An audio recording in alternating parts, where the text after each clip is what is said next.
Na época que Jesus exerceu o seu ministério, nesse período em que Jesus veio à terra para desenvolver a sua missão, havia uma grande controvérsia, um grande debate, uma grande guerra entre os judeus e os samaritanos.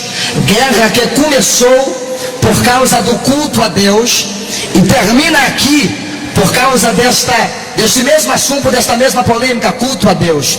Na época em que a arca foi retirada do Monte Gerizim e transportada para Siló, os samaritanos ficaram incontentes, ficaram magoados, porque a arca havia sido tirada do seu local considerado sagrado e transportado para Jerusalém.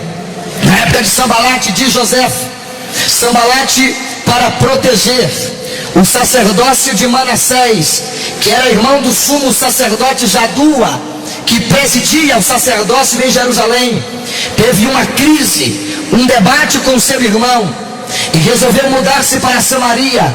Sambalate, como era prefeito de Samaria na época de José, construiu um grande templo a fim de que Manassés, com uma cópia do Pentateuco, estabelecesse no monte um culto a Deus. A partir desta época começou a existir esta grande rivalidade, essa rivalidade de adoração entre a igreja de Jerusalém e a igreja de Samaria. Olhe para cá, por gentileza. A igreja de Jerusalém, uma igreja abastada. A igreja de Jerusalém, uma igreja de sacerdotes respeitadíssimos.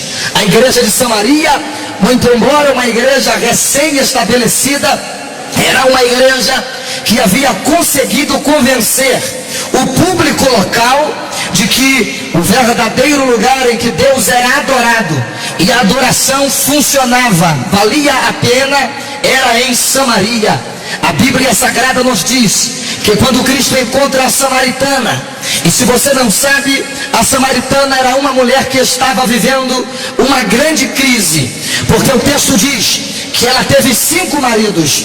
Alguém diz que ela teve 5 amantes, que ela teve 5 homens, se prostituiu com 5 rapazes, mas não, a mulher samaritana foi casada legalmente com 5 homens, porque Jesus não disse tiveste 5 homens, Jesus disse tiveste 5 maridos. Por quê? Os senhores sabem que naquela época vigorava a famosa lei do levirato. Se uma mulher casasse com seu irmão, com um rapaz, e esse rapaz morresse sem lhe dar filhos, ela era obrigada, segundo a lei, a casar-se com seu irmão. E se aquele irmão morresse sem dar filhos com outro irmão, até que ela perpetuasse a sua descendência. Alguém diz que provavelmente ela foi casada com 5 irmãos da mesma família, e nenhum desses 5 irmãos conseguiram gerar nela filhos, haja vista que ela não era uma mulher estéril. Quando ela percebeu que na família de seus irmãos ninguém conseguia perpetuar a sua descendência, aí o diabo conseguiu vencer o seu emocional, e ela se apaixonou por um camarada que não era seu esposo, e começou a entrar em uma atitude adúltera, relações ilícitas com este rapaz. A cidade descobriu, e logicamente quando a cidade naquela época descobre alguém em adultério, eles querem apanhar aquela pessoa para serem apedrejadas. Aquela mulher estava sendo procurada pelos sacerdotes de Samaria. Todos queriam saber onde ela se encontrava para apedrejá-la e puni-la pelo seu ato adúltero, para que isto servisse como exemplo para as demais mulheres da cidade. Na época em que Jesus encontra esta mulher não passava de uma fugitiva da espada sacerdotal. Tanto fugia que o texto diz que ela foi à fonte no horário de meio-dia. Logicamente, não se ia à fonte ao meio-dia. Horário de ir à fonte buscar água é 10 horas da manhã. Segundo a cultura bíblica, era muito natural você chegar na estrada de Siquém e ver multidões de mulheres com seus cântaros enfileiradas próximos ao poço, cada uma esperando a sua vez de retirar a água. Esta mulher, ela vai num horário de meio-dia, horário em que ninguém está lá, para avisar onde ela está, para dizer ela estar aqui, venha para cá apanhá-la. Ela vai num horário em que não tem ninguém na fonte. Lógico que se alguém pega a água da fonte, isso repetidas vezes, a fonte fica no finalzinho da água, a água fica barrenta, quase não serve para beber naquele exato momento, mas ela preferia, quem está me ouvindo diga amém. Mas ela preferia beber água barrenta, água impura, água bagunçada por outros baldes, do que ser descoberta, do que ser vista. Olhe para cá, esta mulher era uma adoradora nata. Sabe aqueles adoradores que uma multidão está dizendo cale a boca e ele não está nem aí para nada? Sabe aquele adorador que quando ele dá um glória, sempre aparece alguém para confrontar? Sabe aquele adorador que não está nem aí para quem gosta ou não goste? Ele adora a Deus em qualquer lugar. Era ela, só que ela estava privada. Por quê? Porque os sacerdotes na época eram estreitamente religiosos. Se ela fugisse para Jerusalém, era uma samaritana, tinha rivalidade lá. Se ela fugisse para o templo de Samaria, ela era apanhada para ser apedrejada, porque o seu adultério explodiu na cidade.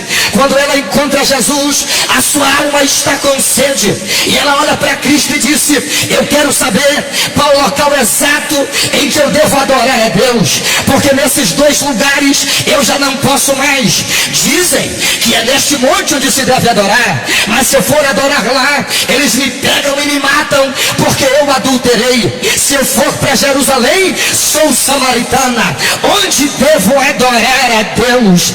Onde devo engrandecer o seu precioso nome? Neste debate aqui entre o sacerdote de Jerusalém e o sacerdote de Samaria, falava-se o seguinte: para Deus receber o seu sacrifício, a sua oferta de manjares, você tem que peregrinar da sua cidade até Jerusalém como seu animal a ser sacrificado.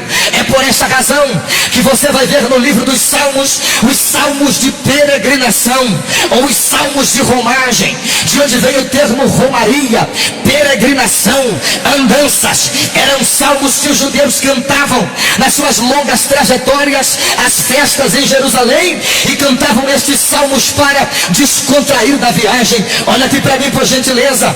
Naquela época, os sacerdotes de Jerusalém diziam: traga a sua oferta para cá, porque Deus só recebe aqui. Traga a sua adoração para cá, porque Deus só recebe aqui. Os de Samaria falavam a mesma coisa: tragam a sua oferta para cá, porque Deus só recebe aqui. Traga a sua adoração para cá, porque Deus só recebe aqui. Olhe para cá, por gentileza, querido. Na época em que havia esta grande controvérsia, os sacerdotes de Jerusalém tinham uma vantagem à frente quando se tratava da questão presença de Deus, porque em Jerusalém a igreja sabe perfeitamente que era onde estava localizada a famosa Arca da Aliança. Olha aqui para mim, por gentileza, a Arca da Aliança, este caixote de madeira que representava vitórias para o povo, que dava segurança religiosa para a nação de Israel. A Arca da Aliança estava localizada no templo de Salomão, lá em Jerusalém. E na época em que Jesus exerce seu ministério, os corruptos sacerdotes Anás e Caifás dizem: vocês não adianta vocês irem para Samaria adorarem lá. Por quê? Porque a Arca da Aliança está aqui. Vocês até podem adorar lá, mas vocês sabem que a presença de Deus está em Jerusalém, lá escondida no Santíssimo Lugar. Quero toda a sua atenção para você entender aonde eu quero chegar. Só que na época em que Nabucodonosor invadiu Judá em 586 a.C. e destruiu completamente a cidade, a partir dali você nunca mais vai ver a Bíblia falando da Arca da Aliança. A arca desaparece do cenário da história completamente. Você vê Joel, um dos profetas menores, dizendo para os sacerdotes: gemei, ministros do meu Deus, entre o alpendre e o altar. Ezequiel viu o dia em que a glória de Deus foi embora, e ele diz no seu livro: via a glória de Deus saindo pela porta oriental do templo. A arca da aliança foi retirada do meio da cidade, e a cidade já não tinha mais a glória do Todo-Poderoso. A glória foi embora. Diga para alguém do seu lado: a presença de Deus partiu. Diga para ele, diga. Balance ele para lá e para cá, para ele acordar aí desta maresia. Diga: a glória de Deus se foi. A presença de Deus havia